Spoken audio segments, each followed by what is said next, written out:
کہ اللہ کا نظام کیسے چل رہا ہے, رزق کیسے ملتا ہے, یہ بیماریاں کیوں آ رہی ہیں, یہ پریشانیاں کیوں آ رہی ہیں. ہم تو سمجھ رہے ہیں سیکیورٹی مسئلہ ہے, ہم تو سمجھ رہے ہیں حکومت والے خراب ہیں. غلط, بکواس, سب غلط. کیونکہ ہماری دل اتنا اندھا ہوا ہے کہ ہم اللہ کو ہٹا کے سب کو کہہ رہے ہیں حکومت نے یوں کر دیا, ڈاکٹر نے یوں کر دیا, پولیس نے یوں کر دیا, فوج نے یوں کر دیا. او بھائی, ہم اتنا پولیس فوج کو بول چکے ہیں کہ ہم فرشتوں کے یقین سے نکل چکے ہیں کہ فرشتے بھی کچھ ہوتے ہیں. ہمیں کتوں کا یقین ہے, آیت الکرسی کا یقین ہے کہ آیت الکرسی سے حفاظت ہوتی ہے. تو محمد یوسف کا ہاتھ انضمام نے پکڑ لیا, اور محمد یوسف کی بیوی کا ہاتھ انضمام کی بیوی نے پکڑ لیا. کہا یوسف میں نے خود یہ ایکسپیرینس کیا ہے, مجھے سعید بھائی نے بھی بتایا تھا, اور یہ حدیث میں آتا ہے کہ جو آدمی کعبے کو پہلی دفعہ دیکھے, اور میں قسم کھا کے کہنے کو تیار ہوں, میں نے کعبے کو پہلی دفعہ دیکھ کے جو دعا مانگی تھی وہ اللہ تعالیٰ نے ایسی قبول کی میں آپ کو بتا بھی نہیں سکتا. یوسف نے ایسے منہ نیچی کیا تو انضمام نے کہا جب میں کعبہ آئے گا تو میں بتاؤں گا, تو نے میرے لیے ضرور دعا کرنی ہے. اور ہمارے مولوی فہیم صاحب رائیونڈ کے کہ امام حنیفہ رحمۃ اللہ ایک دعا کرتے تھے, اے اللہ میں جو دعا مانگوں وہ قبول ہو جائے. لیکن کہا وہ امام تھے, تم امام نہیں, تم کہنا اے اللہ میں اس سفر میں جو خیر کی دعائیں مانگے قبول کر لینا. یوسف نے جب کعبے کو دیکھا اور یوسف کی بیوی نے کعبے کو دیکھا, دونوں نے چیخ ماری اور اتنا روئے ہیں کہ میں آپ سوچ سکتے کیوں, کہ ان کا دل پاکیزہ تھا, نئے نئے مسلمان ہوئے تھے, ان کو کعبے میں پتہ نہیں کیا نظر آیا جس کو میں اور آپ دیکھنے سے محروم ہیں. واپس آئے, یوسف نے کہا آج کے بعد ایسی کی تیسی, میری کرکٹ جائے جان جائے جو مرضی ہو, میں کلمہ اناؤنس کروں گا. عبد الوہاب صاحب حاجی سے مشورہ کیا, حاجی صاحب سے, حاجی صاحب نے کہا اعلان کر دے. یوسف نے کلمے کا اعلان کیا. میرے پیارے بہنوں اور دوستوں بھائیوں, یوسف اتنا بڑا کھلاڑی نہیں تھا جتنا اس نے ریکارڈ کیے. اس نے 5 سال میں سارے ریکارڈ توڑ دیے. بریڈ مین دنیا کا بہترین کھلاڑی, اس کا ایک ریکارڈ توڑا, 2 شاید. ویب ریچرڈ جو میرا فیوریٹ کھلاڑی تھا اس کا بھی ریکارڈ توڑا. اتنے 5 سال میں ریکارڈ توڑ دیے کہ ہم حیران پریشان رہے. میں آپ کو صرف یہ سمجھانا چاہتا ہوں دین میں لگنے سے دنیا کہیں نہیں جاتی. جو دنیا اللہ دیں گے آپ کے خوابوں میں نہیں ہے. یہ ظالم باطل ہمیں دھوکہ دے رہا ہے. میں اس دھوکے سے ایک ڈبکی مار کے آ رہا ہوں اور آپ کو بتا رہا ہوں مت اس دھوکے میں پڑو, نکل آؤ دھوکے سے. یہ دنیا چند سیکنڈوں کا مزہ ہے.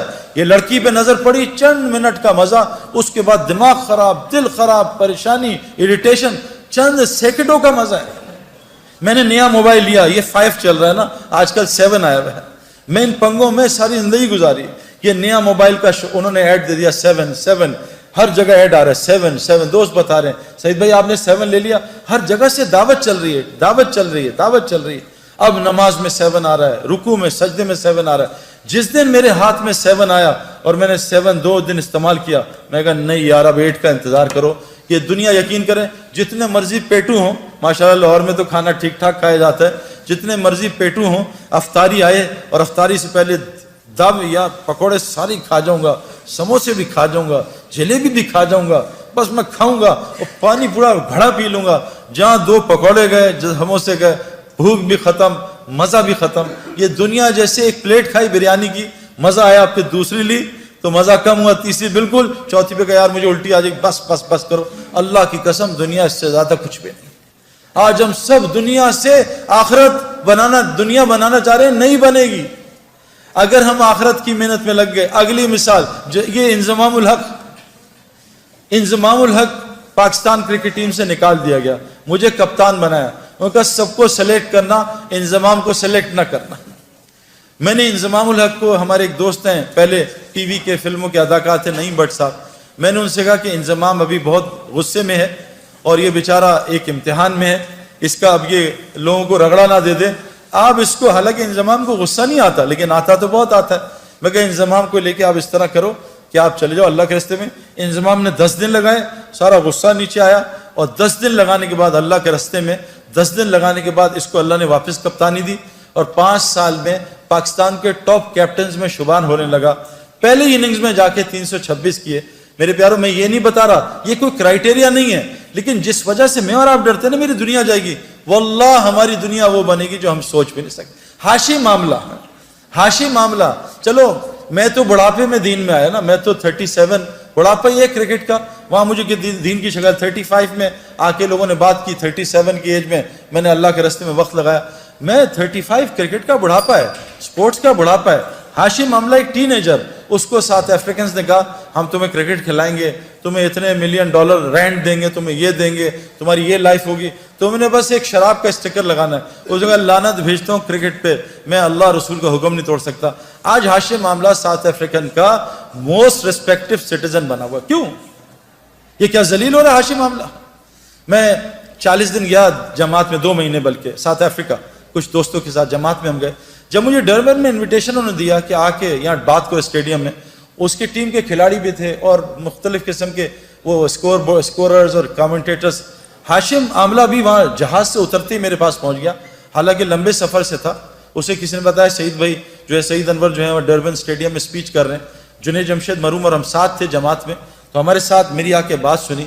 میں نے اس کے کھلاڑیوں سے پوچھا کہ ہاشم کا کیا اثر ہے تم پہ؟ یہ تم سے اسلام کی بات کرتا ہے؟ کہ آج تک اس نے اسلام کی بات نہیں کی۔ میں کہا پھر اس کا کیا اثر ہے؟ کہ جب ہم میچ ہارتے ہیں یا ڈپریس ہوتے ہیں یا ہم جلدی آؤٹ ہو جاتے ہیں، فیلر ہوتا ہے، ہاشم آملہ جب نماز پڑھنے لگتا ہے نا اور جب قرآن پڑھنے لگتا ہے، ہم اس کے چہرے کی طرف دیکھتے ہیں، اس کے چہرے کو دیکھ کے ہمیں سکون ملتا ہے، ہم سوچتے ہیں اس کے اندر کتنا سکون ہے۔ میرے پیارو، مچھلی کو سکون تو پانی میں ملتا ہے، یہ پانی کے باہر تلاش کر رہی ہے۔ کتنی مثالیں آپ کو دنیا کو دوں، میں نے آنکھوں سے میں آپ کو کیا بتاؤں کہ جو لوگ تبلیغ کا، دعوت کا صحیح کام کر رہے ہیں، میں نے امریکہ گیا ہوں، میں پوری دنیا پھرا ہوں، اللہ تعالیٰ دنیا میں ان کو، کیوں کہ اللہ نے قرآن میں فرمایا ہے جس کا مفہوم ہے کہ جو بھی نیک عمل کرے گا، چاہے عورتیں ہوں یا مرد ہوں، اللہ قرآن میں کہہ رہے ہیں جو بھی نیک عمل کرے گا، عورت ہو مرد ہو، شرط مومن ہو، اللہ کہہ رہے ہیں لام اور نون قرآن میں جہاں آتا ہے اس کا مطلب ہے اوبلیگیٹری ہو جاتا ہے، اس میں کوئی ڈاؤٹ نہیں ہے۔ اللہ کہہ رہے ہیں لام اور نون ملا کے کہہ رہے ہیں کہ میں ضرور بالضرور 200% میں اس کو حیات طیبہ کہتے ہیں جنت فردوس کی زندگی کے ایپیٹائزر کو، میں اس کو دنیا میں بسر کرواؤں گا، جنت کی زندگی یہاں بسر کرواؤں گا۔ آج مسلمانوں پہ زندگی جو ہے وہ جنت کے نہیں ہے میرے پیاروں، کیوں کہ آج مسلمانوں میں کیا ہے؟ دیکھو، جنت کی زندگی کے علامات ہیں، جہنم کی زندگی کے علامات ہیں۔ جب سردیوں کے ریکارڈ ٹوٹنے شروع ہو جائیں، علامت ہے کہ ٹھنڈی جہنم سانس لے رہی ہے کہ ان کو میرے پاس بھیجو۔ جب گرمیوں کے یہ جو الگ الگ چیزیں آ رہی ہیں نا، وہ اپنی جگہ، میں آپ کو قرآن اور حدیث کی باتیں سنا رہا ہوں، جب گرمیوں کے ریکارڈ ٹوٹنے لگیں، سمجھ لو جہنم جو گرم ہے وہ سانس لے رہی ہے، جہنمیوں کو اپنی طرف بلا رہی ہے۔ آج پوری دنیا میرے پیاروں اس کا شکار ہے۔ جنت کی زندگی کیا ہے؟ الا قیلا سلاما سلاما، الا قیلا سلاما سلاما، ہمارے اندر سے سلام ہی ختم ہو گیا۔ جہاں سلام سلام سلام ہو، یہ جنت کا ماحول ہے۔ جہاں گالم گلوچ، غیبت، جھوٹ، بد نظری، یہ جہنم کا ماحول ہے۔ جہاں تو میں لڑائیاں، جہنم میں یہی ہوگا، تو نے مروا دیا، تیری وجہ سے ہوا، تیری وجہ سے میں فیل ہو گیا، تیری وجہ سے کاروبار میں نقصان ہو گیا۔ یہ جہنم کی علامات ہیں۔